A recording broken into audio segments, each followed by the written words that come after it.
All right. So we are Monday, the first actual kind of structure to the show that we started last Monday with just us going and winging it, and we're putting together the format slowly but surely. Um, Today we have Jonboy Meyers, longtime Hey, friend what's of up, mine, guys? uh, and we're basically today we're going to go over some of the stuff you've been working on. Maybe talk a little bit about your journey. I know you did an interview with another company that pretty much told a whole lot about your childhood, but Right. one of the things that I wanted to go over is that you and I've talked about before is the couple of jobs you had leading up to comics. Okay. um Sure. what did, like, maybe the job you had just before that, just you're ready to get out of it and ready to become a full-time artist. I had a couple jobs. Like when I always did a lot of freelance work for free, like for independence, and try to do my own creator own quote unquote creator own stuff for independence, just to get my stuff out there. Because I think working number one work if you want to work in the industry, it's always about what does your final product look like. So the more stuff you can show that you kind of have under your belt, to kind of establish some sort of credibility with yourself, as far as, hey, I'm an artist. I've gotten 20 books published before I've gotten a pro, some pro work is always a good thing, because you always meet people who are pretty good, but they've never put anything out. So you don't know how long those samples took. Did it take a week, or did it take a month, or did it take 6 months to do 5 pages? You know what I mean? So when you put out a book, a couple books, most publishers can get a really good handle on, okay, is he responsible? And two, this is what a book possibly from him would look like. So that's number one. But breaking in, I worked in construction for a long time. I graduated with my Bachelor of Science. I was supposed to go into forensic science and decided to stop that because I wanted to work in animation and comics and film and stuff like that. So I did not go on to get my master's. I decided to go to art school, and while working at art school, I would also work construction to try to pay bills and still do comics and pay for a new degree. And that's what I had done for quite a while. And I think 2 years into that, some friends of mine started a comic book company called MV Creations, and they developed the He-Man and the Masters of the Universe books. And I'd help them. They're friends of mine from way back, but I always would help them out at shows, kind of like marketing the books and kind of like, being the voice at the booth, like promoting it and getting people to stop by the booth and making sales at the booth and things like that. So they offered me a position of a marketing director at the company, and I could also draw and do stuff for the company as well. So I was like, well, I didn't really have any marketing experience other than what I had done for them already, but I'm like, it's a chance to work in comics, so, and get my foot in the door. So I was like, yeah, of course, yeah, absolutely. So I did that, and I did that for, I think, online. I did that for until I moved to Virginia. Say maybe 2 years, maybe 2 years. So we did all that, and working at a comic book company on the kind of like quote unquote editorial or office side is completely different from working on the art side, because you kind of get to see, like, I know what it's like to struggle as an artist, but then people think because you work as a part of a studio putting out comics, you have everybody and their brother who knows you, who draws, hitting you up for work, and then trying to guilt you to give them work all the time. And it's just like, I'm like, come on, man. You know what I mean? I mean, these are like established pros who are out there now, and it's just like, come on, dude. It's like, just because we're friends doesn't mean I have to give you a job, do drawing comics. It's like, this is not my call. This is not my company. And It sounds a lot like when my brothers called to ask me for a job. it's tough, man, because then it's just like, in the beginning I kind of punked out and like and cave and try to help people out, but after a while, it just, the thing about the comic industry is everyone's looking to get in, and I kind of figured out really quick they're just using me as a way for them to get in. They didn't really care about me at all, which is kind of sad, but it's also at the same time kind of nice to know. You kind of need to preface things when you're in these situations, especially when you're in these opportunities. That I think for us, the first and foremost was try to put out books and put out books on time, and then the second thing was keep these books at budget or under budget as possible, because at that same time it was I think early 2000, and the market started to shrink. So all those licensed books like Transformers and GI Joe that sold, you know hundreds of thousands of copies. We're now selling like maybe 50,000 copies, or less. And then that's when the industry was starting to cut. So for us, He-Man went from selling, I think, 150,000 copies to dwindling down to 20,000 copies, or something like that, or Which yeah, those about are 20,000 even now, copies. those are, I mean, those are, decent numbers for a lot of indie books. Yeah, it is. It is. The thing about it is, though, when you're working on a licensed book, like for me, I wasn't privy to what sort of deal MB Creations cut with Mattel, so I don't know how much of their sales was going to Mattel. All I know is like the page rates that we had to constantly kind of streamline and drop. And for us working in the office, we had to take pay cuts too in order to make sure freelancers got paid. So it was a huge learning process. I mean, I wouldn't give it up for the world. It was incredibly eye opening for me and educational, but also at the same time, I kind of learned what it was like to struggle in the comic business, and I think it's good to learn to struggle and to flounder a little bit and freak out, because at that point you kind of create a good foundation, or try to create a good foundation for yourself, or what it takes to survive in the industry and to last in the industry too, because you're going to experience all these ups and downs, and you have to make these decisions of whether or not it's like, okay, well, this is the work that goes in the comics and this is what you get paid. You sure you want to make this your career path? Yes or no? Yeah, that's one of the worst things too. Because when we did Steam Age Wasteland, right. We sold, it was somewhere around 1,800 copies. It wasn't a fantastic book, but it was a hell of a feat for a damn comic group to get put together. Yeah.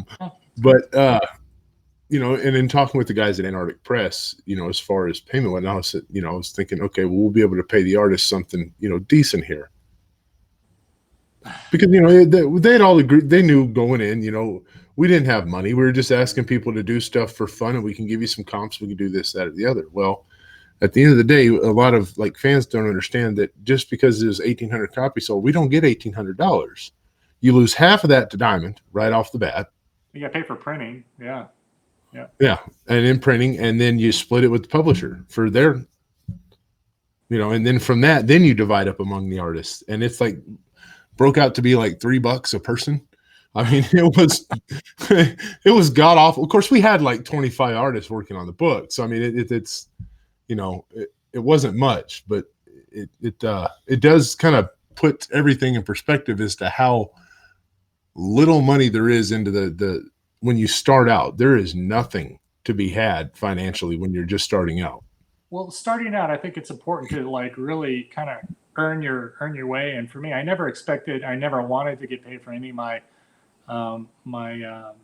my indie work that I did. The important thing for me was just to get published. That way I can have credits underneath my belt. I can show a publisher like, hey, look, I've done stuff. Here's what it looks like.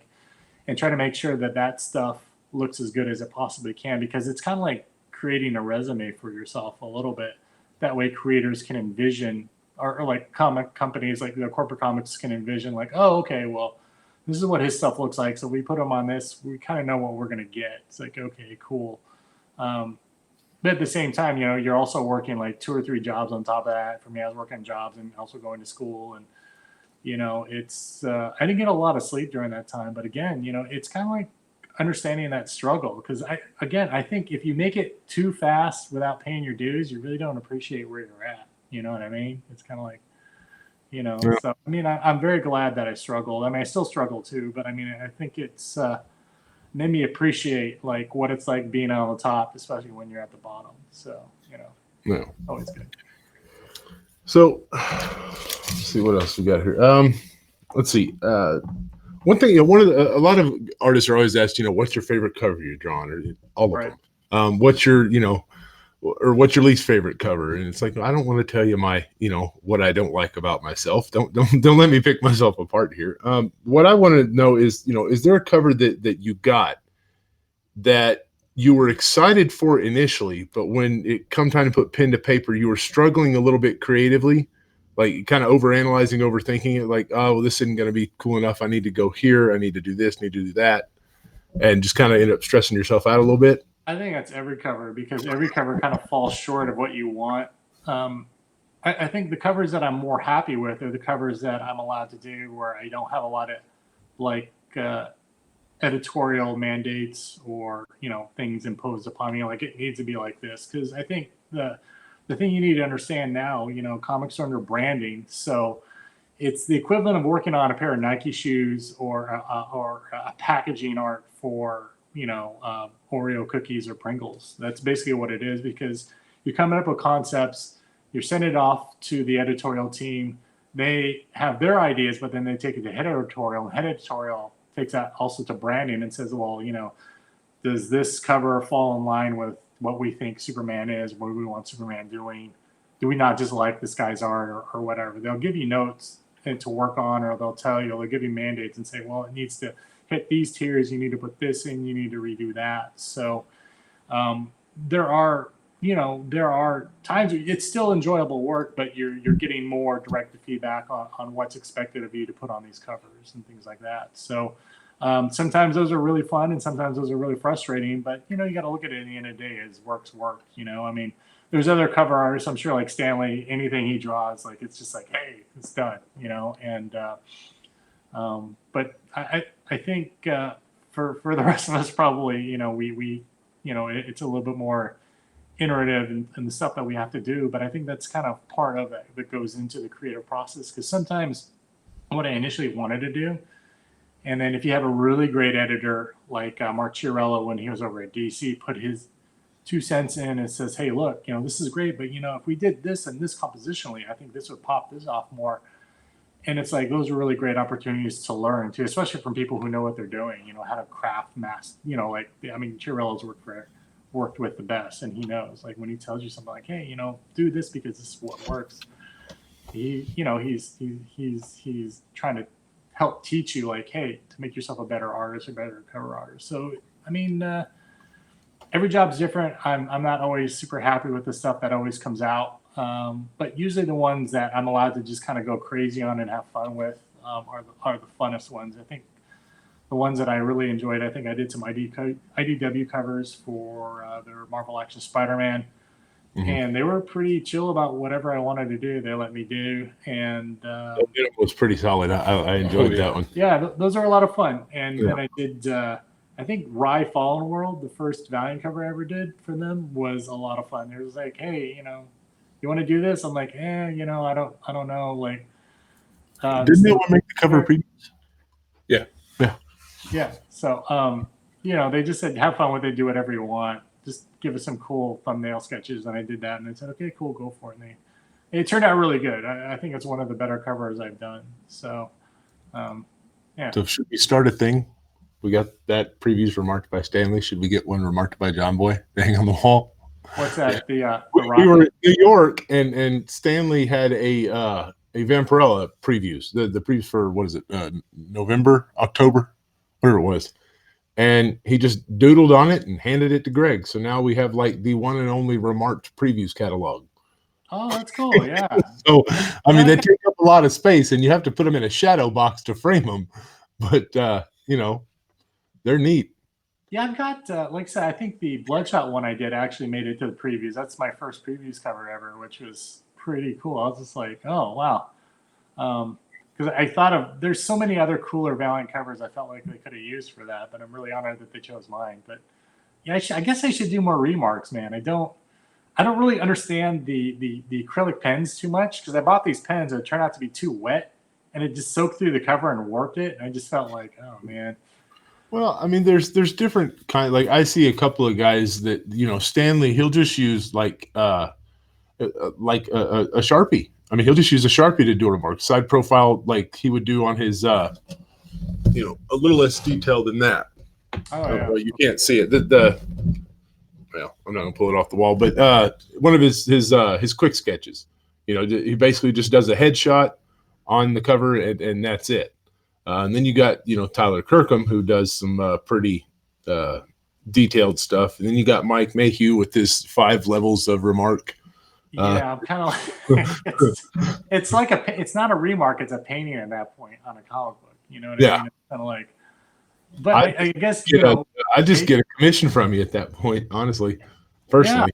Yeah, I'd rather have a commission, because it'll probably last a lot longer instead of like putting it on comic paper. But No, You I know, mean, a comic that'll that's what's catch great you. about the market. I mean, there's all these great ways for artists to make money uh, outside of working in comics itself, which sometimes does not always pay the best. So, I think that's where most guys make most of their money, isn't it? Like doing the conventions and stuff like that. If they charge for signatures or do commissions and stuff like that, because I know yeah, like interior artists get what, like $200 a page. The top end was at DC.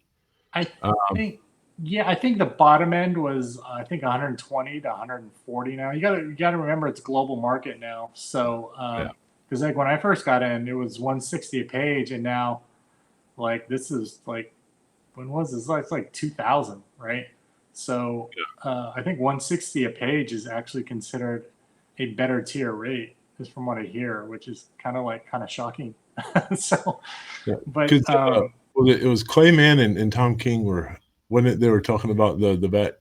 Was it Clayman? It was somebody and somebody. They're talking about a Batman issue where there was a bunch of bats, or maybe it was Aquaman. Either way, I just know that it was one of those two books because I just remember that you were standing up there talking about it. You actually told me the story, Greg, that the writer says I want this, this, this, and this. I was like, well, that's cool. You get paid $200 for those 4 words on that page, but I've got to draw 900 bats. Oh no, that was Scott Snyder and Greg Capullo. Okay, that's what it was. All right, yeah. So I mean that's I don't know. I thought that was kind of funny. Jonboy, reading some interviews about you earlier or with you, you talked about early on about your style and kind of like an anime comic style. So you looked up to J. Scott Campbell, Art Adams, Joe Madureira.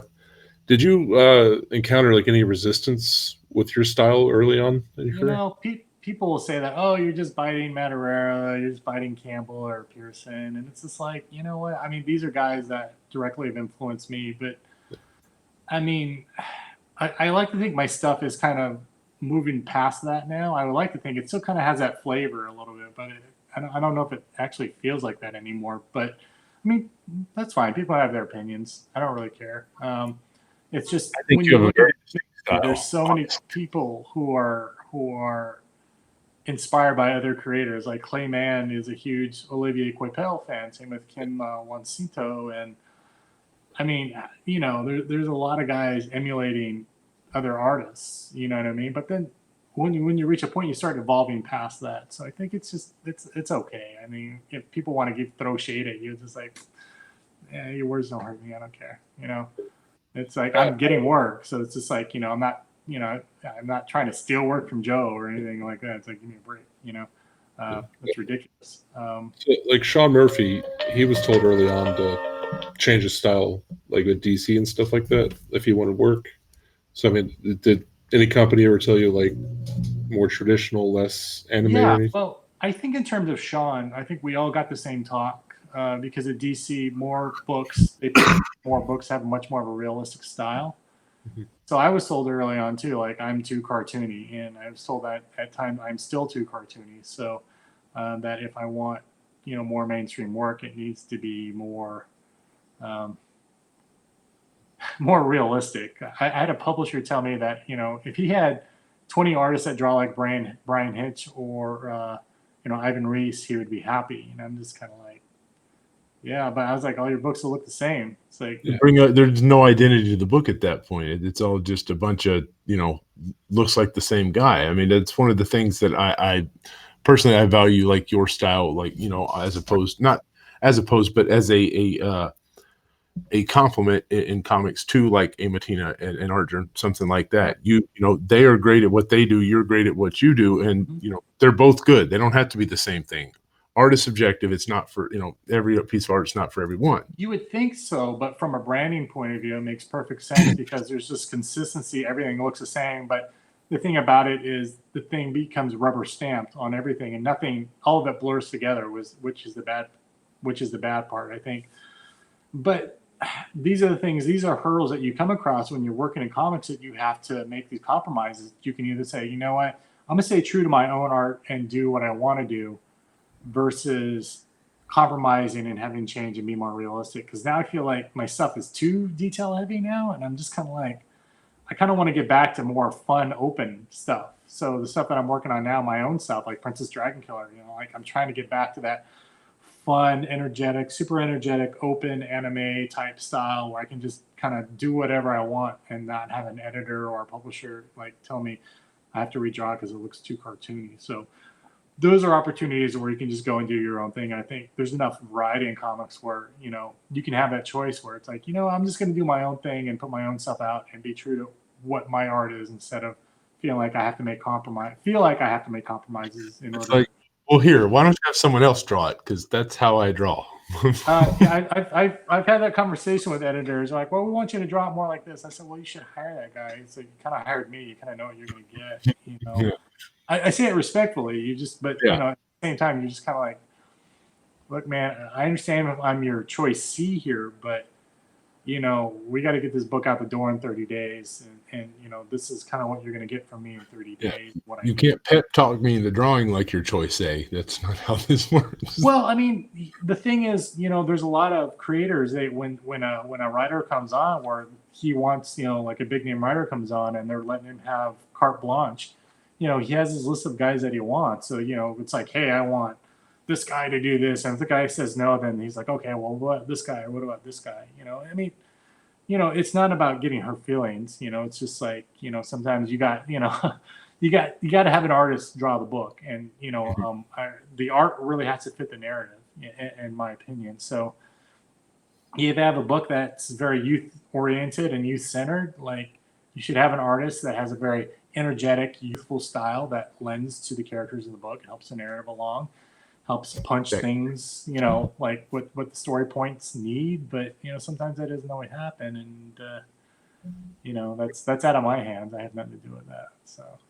So let's we're pretty close to running out of time here, so we've got to talk about Princess Dragon Killer. Yes. Okay. What do you guys want to know? Like everything, all of it. Read the story to me. Well, I'm not quite ready yet. I'm still. I know we've had this conversation like almost a year ago, but it was like right out of you. Actually, it was mid-February is when we had the conversation. I must have already written a story about, like, I've got like 4 notebooks, like front to back, full of like story stuff and things like that. I was real fortunate actually to take Pixar is offering a free writing course, so I've been doing that, and it's actually helped me redefine what my story is, what my story is about. I think there's things that in my stories I was kind of struggling with, but taking the class, I'm almost done with the class. I'm learning now that there were some second act problems. Your first act, you want to establish your characters in the world and where they're at. And by the second act, you want to kind of set up that journey. So wherever the character was, they have these events that makes them arc or change or hit a low point at that point. And I think it's kind of deciding, whether what those things are and how much of an impact those things are going to have on the character and how much the character is going to arc. Because I think the thing about it is I'm making these characters in my story feel more authentic, feeling like these things, these chain of events just aren't happenstance, that they serve a purpose. And I really want to do more. I guess this is my first like official writing thing right out the gate, and I really want to make sure that things are, for me, because I've never officially written anything before, that it's right out the gate, and that the characters feel authentic, that the thing feels like everyone can identify with the characters and what's happening. Because for me, I'm spending. I mean, this is stuff I've been working on and off on for 10 years, and I want to make sure that it's something that is at least somewhat decent. We'll find out. I guess you guys will let me know when it comes out. So are you planning on releasing it like in a large volume, or are you going to release it like in several small volumes, or what? Do you have any kind of plan yet? I would like to do just floppies.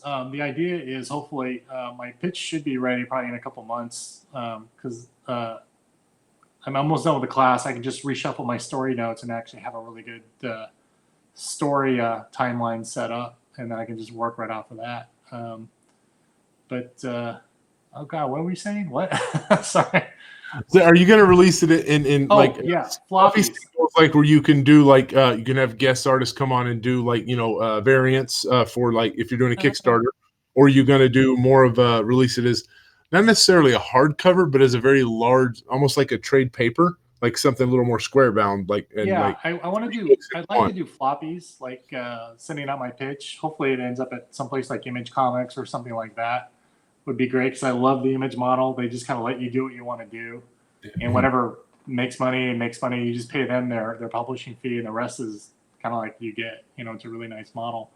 But if that doesn't go, then I'd probably just do Kickstarter graphic novels. But the idea is that in order for me to run a Kickstarter responsibly, I probably want at least 3 issues in the can of story before I solicit for a 5-issue, equivalent of a 5-issue graphic novel. So, but if we do floppies, I'd like to do a regular cover and then maybe a high-end cover where I do something like UV Spot or cardstock. I don't know if I'm going to get guest artists or not. Like when I worked at Kickstarter, that's one of the things that boosts your sales. I mean, yeah, it does. It does. It just. I know at some point you kind of wonder, are they buying it for the art, or are they buying it for my story, or they support me, supporting them? How much? No, I think it's good to have something for the collector's market. Like honestly, dude, I'd love to get Stanley. Like, hey, would you do like a retailer incentive cover? That would be great.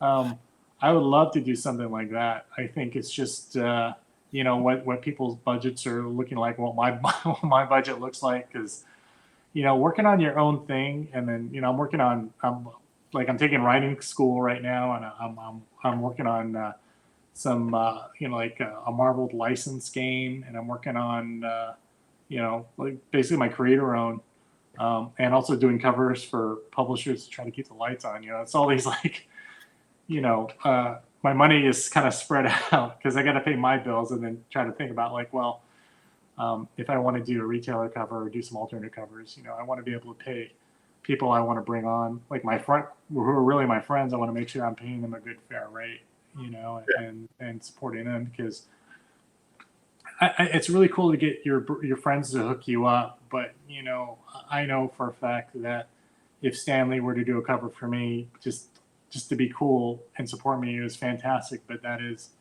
equivalently money out of his pocket, because then he has to turn down other jobs that pay probably pretty phenomenal just to do my thing. And as much as I love our French, I would probably never ever ask that of anybody to do that, because it's just, you know what I mean? Like, yeah, and I do it definitely. Like there's like stuff that I get.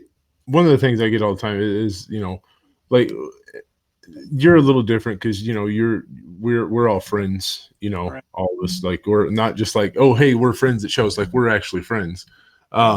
It's that's one thing, but and you get the friends at shows trying to lean on and whatnot, trying to get the covers and the cheap cover and all that stuff.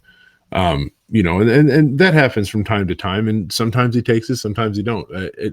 Mostly for him, I think it's not even so much, because in Asia they don't value the dollar like we do. Right.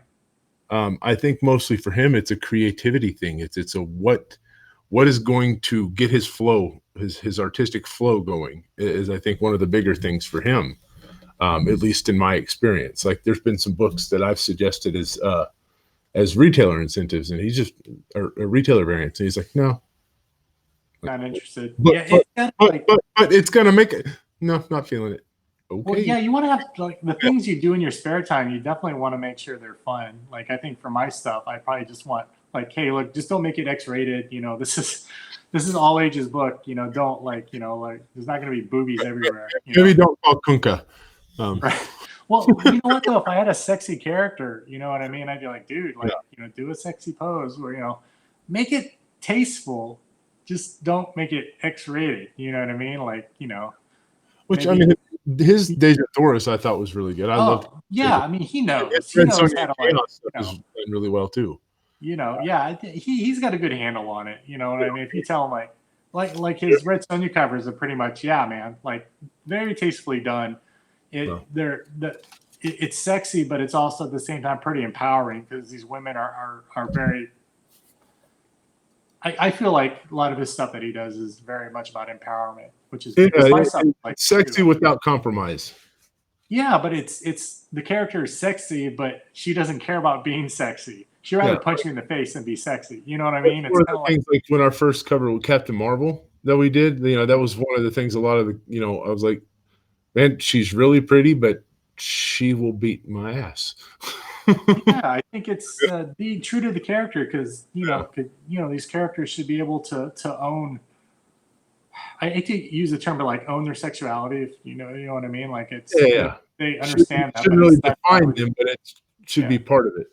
Right. It's got to be tastefully done. Like if she's squeezing her boobs and there's milk coming out, and so you're just kind of like, okay, this is hentai. It's like, okay, that's a whole different market. You know what I mean? That's that becomes a little exploitative, and in my opinion, and I think that's fine for if you're into that. I think it's just for a book that characters that traditionally are of all ages. You want to make sure that thing is done in a light that is respectable to the IP from what's already been done. You want to make sure that it's tasteful. It just you don't want to be the guy who ruins it for everybody else. You know what I mean?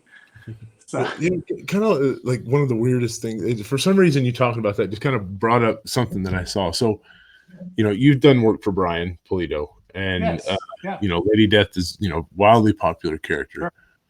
Well, there's an issue of Lady Death where she's kind of bent over, and for some god awful reason, I don't know who. I'm not saying it's a god awful reason. There's probably something behind it, and some reason that it got to get through on publishing or something. But there is a fish stuck in her ass.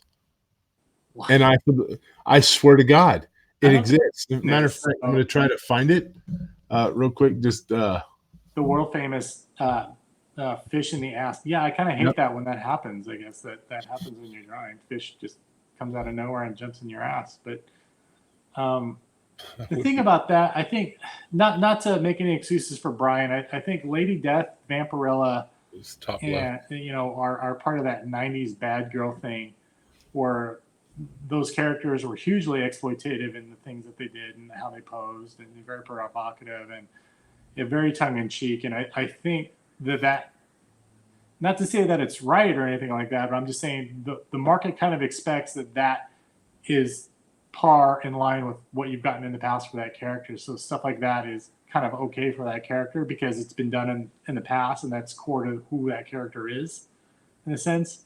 Not to say that character's already running around with a fish in her ass. I'm not saying that. I'm just saying the character being more provocative and you can be a little bit more risque with it because that is in line with the IP, how it's traditionally always been. Because that thing has always been kind of like an outlier. I think Vampirella as well has always been kind of like one of those little outliers that's kind of been its own thing, and it's always done its own thing and kind of puts the envelope of what those covers did or offered, So, I mean, which is good if you're looking to flex a little bit more and get more risque artistically. For me, I just want to make sure things are always tastefully done. Because if I do art that I'm ashamed to show, like my wife, then I should not be drawing it. You know what I mean? Because she'll look at me and she'll be like, you maybe a little too far on this. Maybe cover that up a little bit, or something like that. Because the idea of covering something up makes it maybe more dirty because you're not showing the whole thing. So. I don't know if you can see that or not, but oh wow, what? You thought I was making this shit up? The 2017 swimsuit. I guess. Wow, that 2017. That's I guess that happens. When you're in the ocean swimming and tanning and trying to get out of the water and a fish just jumps in your ass. I guess that's. I mean, it's happened to all of us. Yeah. That's wow. I don't understand. I mean, I don't know what to say about that, man. It's got to be an inside joke, or it's got to be something. I think it's a variant cover for that. Or I'm not sure. I don't know who drew that. Do you know? Like, it is Matt Martin. Oh, okay. Well, I don't know who that is, but that's a first. I've never seen it on a cover. So no, it says Mendoza on the front on the cover. It says cover on the previews catalog or the previews ad. It says Martin, but here it says Mendoza. See Mendoza. You should find out who the artist is and email like, hey, what were you thinking on doing this cover? I just want to understand the thought process behind it. You can always ask and see what they say. Hopefully he's not offended. Just like, hey, I'm just kind of curious. It's just like I've never seen a cover like it definitely stands out. And the thing is, it gets people talking. So I guess that cover, in essence, does its job in the sense that it creates people having conversations, want to look at it, maybe even pick it up and buy it just because, hey, it's a girl with a fish in her ass. I've never seen that. I don't know. So maybe from a marketing perspective, it works. Okay, I zoomed in. There's a piranha biting her ass. That's what it is. You know, it doesn't look like it because most piranhas won't bite you in the crack. They'll bite you on the cheek. It's on her cheek. Like I zoomed in, and it's actually. Let me see if I can. I think they're fresh saltwater fish. Yeah, yeah, I think you're right. So yeah, those are piranha or some kind of, I don't know, weird fish, and it's biting her on her left butt cheek with its nose jammed firmly in her. Let's keep this PG-13 at least. Yes. Okay. I like to see what the comment section says about it. So I think here's the thing though is for a cover artist, I mean, look, we talked about this for probably almost 4 minutes, man. That's, you know what I mean? That's 4 minutes of our time our life that we just gave to that, discussing it. And I think from a marketing point of view, it definitely does its job because it creates conversations. People want to look at it twice, like, what is this? And then, you know, the chances of people picking it up and buying it are greatly increased because of it. So from a cover point of view, it does its job, but it's like, where is that threshold between, okay, this is going to make people talk about it, to the, okay, this is going to make my stuff kind of a joke? Because nobody wants to cross that threshold. Is there a fine line, or is it a pretty wide line where don't do this? I think it's up to the artist and up to the IP holder, whoever owns Lady Death, who makes that decision.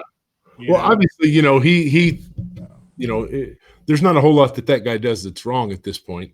Well, the thing about it, though, Lady Death has always been, like we were talking earlier, has been one of those 90s risque characters that historically she has done these crazy, sexy poses and, you know, done things like that. And that cover doesn't surprise me because it's kind of in line with everything that contributes to the body of work that is Lady Death already. So, I mean, I think it's okay. I'm not offended by it, you know.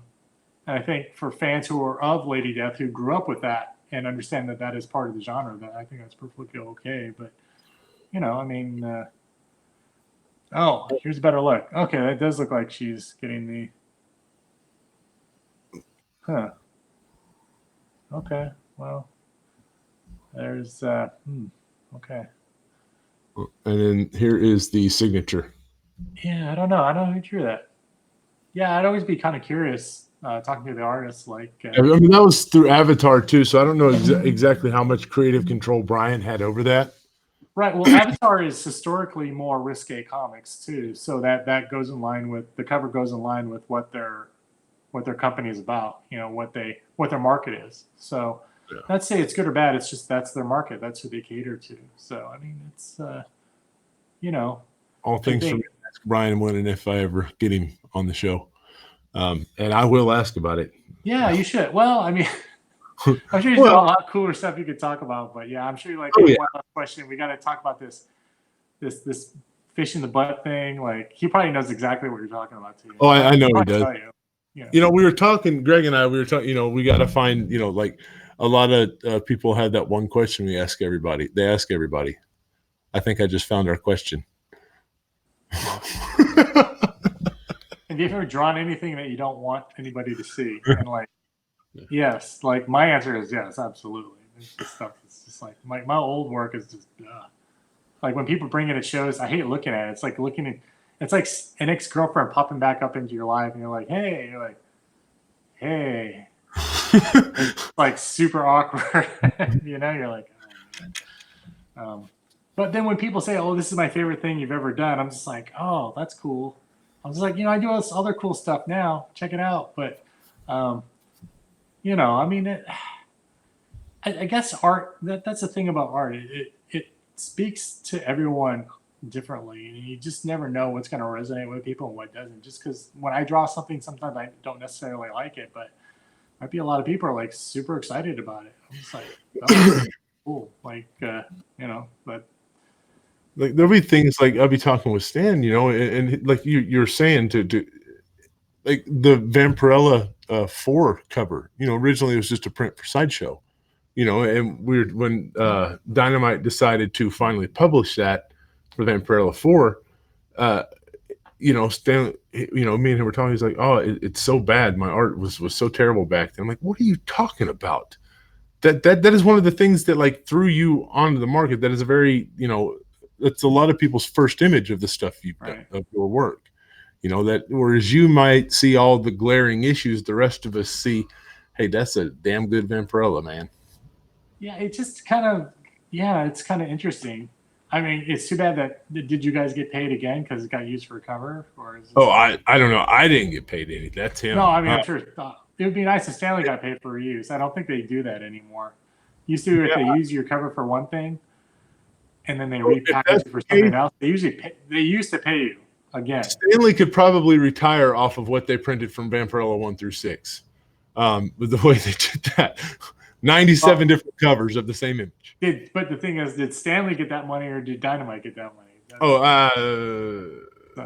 Well, you know the answer, I'm sure. Yeah, I know the answer. You've dealt with Dynamite in that aspect. I've not on that end. So, right. it's I've never received a single check from Dynamite. Paid some bills to them, but never received a check. Not that I was due a check. Right. By that. Right. Yeah. Yeah. That's comics for you, right? It's just like, because that's another thing in comics. You got to understand that historically, artists have not received the what's the compensation. Well, that and the just credit that they actually contribute to the greater narratives of comics, because it's visual storytelling, and the way you tell a story and the way you design a character is definitely a part of the character's narrative, and the fact that guys don't really get acknowledged for it is kind of, it's a little weird to me, because like I think comics in general, when you advertise books, it should be the entire creative team, because everyone contributes to making that book really cool, and it's usually like, a writer's name and really big and the artist's name maybe same size or smaller, and then a little tiny one to be like your colorist or letterer, and you're just like, oh, if they're even there, it might just be on the indica page. Right, which is kind of like, oh man. Yeah, if they're even listed at all, sometimes. Even if they're listed, it's not. Right. Yeah. But I mean, it's like that in every industry though too, because when you look at Academy Awards, like actors get all this accolades, which of course it's well acted and things like that. I think they should, but everybody who contributes on those teams, like the amount of work that they have to do, and of course they do get nominated for Academy Awards and things like that. But I mean, I think they're more. I wish there were an award thing separate from all the acting parts of it. It's just more about the costuming and things like that. Like it's more of its own thing. Instead the blue collar grind awards. Well, no, it's more like where you have industry professionals, not other actors deciding on which costumes are good. It's actually other industry professionals who actually do costume design or set design or things like that, voting on what is you know what I'm saying? Like maybe it is like that. I don't know, but it would be nice to have your own industry awards where it's like, hey, it's your own peers voting for, people you work with voting for what's good. Like the Annie Awards, what they do for animation, it's all industry animator people voting on other animated stuff. So, which is really cool, because then it's your own, it's your own industry recognizing your direct industry, not like, So, are you guys looking at another one or what? No. I was saying, couldn't there be a lot of politics in some of that stuff? I guess depending on the industry, if not necessarily art, but in any other industry, I guess there could be politics in art too. Well, yeah, the Eisners, I know there's, not to throw shade at it, but I've heard there's like, good old boy system involved. What's that? Some good old boy system involved. No, I don't know if it's a good old boy system, but it's, you have a board of people who do it and they bring their own eclectic taste of what they like, and I don't know how fair the process is, because if your board is consistent of people who historically care for indie books or, YA books or things like that, that's probably more of what you're going to see. It's hard, I guess, to have that diversity in there. I don't know. personally, I don't know a lot about it. I've heard people talk about it, when we're Artist Alley talking about, the Eisners and how sometimes they thought it was BS. But, I've had a couple friends win. Well deserved too. So I was just like, well, they won. Maybe it's not like that, or maybe it is. I don't know. But I always just think like, at the end of the day, I think getting kudos is really nice. I think what's more important is, number one, are you able to take care of your family based off the work that you're doing, and set something aside for retirement? And does your book sell really well, and does it resonate with your audience? And that's really, to me, what's more important. Because, if I have awards about my books only sell like maybe 5,000 copies, I would gladly trade that in for books that sell like 20,000 plus copies. People like it, and the reviewers just hate my book. You know what I mean? I think I'd rather have that, because that's a much more sustainable model for me and my family. You know what I mean? It's just like, at the end of the day, man, those awards are not going to pay the bills. Utility companies like, I don't care. I'll win this award. They're like, that doesn't mean anything to me. It's like, Yeah, but I mean, to some degree, certain things like end up like getting some recognition. I don't know about. I know like well, I'm not going to go into it, but I know some of the awards just seem like runner-up trophies, to a degree. second loser. Like, So, but man, you're gonna miss your flight if you keep talking. Oh yeah, we do gotta wrap this up actually. So, Yeah. All right, guys. Thanks for joining us, John. I'll see you. Well, I know I'll see you in April. So, yes, MegaCon. Yes, sir. All right. All right, guys. Well, if you have, love to read your comments. Make sure you subscribe to the channel so we can keep doing this kind of fun stuff with all these people that you guys love to look at their pretty pictures and read their amazing words. Yes. Anyways, all right. Thanks for watching, and we'll see you guys next time. See you guys.